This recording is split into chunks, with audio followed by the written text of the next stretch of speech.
సాతానుడు ఆశపడతాడు. మీరు ఎప్పుడైనా పోయినసారి వచ్చినప్పుడు నేను ఒక చక్కటి మాట చెప్పాను మీకు. దొంగ నోటు చూసారా? ఎలా ఉంటుంది? తెల్లగా ఉంటుందా? ఎలా ఉంటది?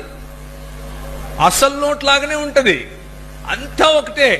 గాంధీ తాత ఉంటాడు, గాంధీ తాత కన్నులుంటాయి, గవర్నర్ సైన్ ఉంటది, 100 రూపాయలనే ఉంటుంది దానిపైన కూడా. అంతా అదే కలర్, అదే పేపర్, అంతా అదే ఉంటది. ఎక్కడో మనకు తెలియని చోట ఒక మర్మంగా ఏదో లొసుగుంటది. ఆ లొసుగుని తెలుసుకుంటే అది దొంగ నోట్ అని మనకు తెలియాలి కదా. దొంగ నోటు చేసేవాడు ఇది దొంగ నోటు అని చెప్పి ముద్రిస్తాడా?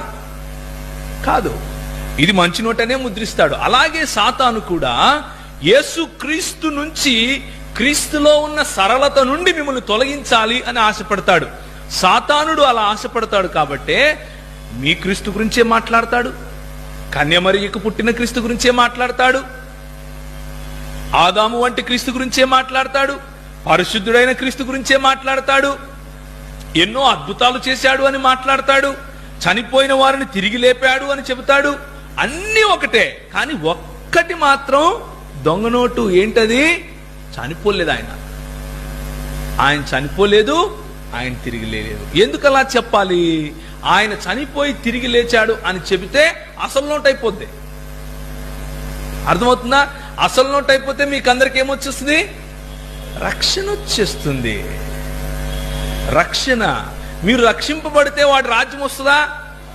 మీరు రక్షింపబడితే ఎవరు రాజ్యం వస్తుంది? దేవుని రాజ్యం వస్తుంది. మీరు రక్షింపబడితే ఏమని ప్రార్థన చేస్తారు? పరలోకమందున్న మా తండ్రి నీ రాజ్యము అని అంటారు. మీరు రక్షింపబడకపోతే ఏమంటారు? వాడి రాజ్యం కావాలంటారు.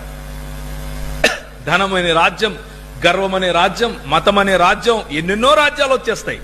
కానీ రక్షింపబడితే ఎవరి రాజ్యం అడుగుతారు? తండ్రి రాజ్యము అడుగుతారు. అది వాడి భయం.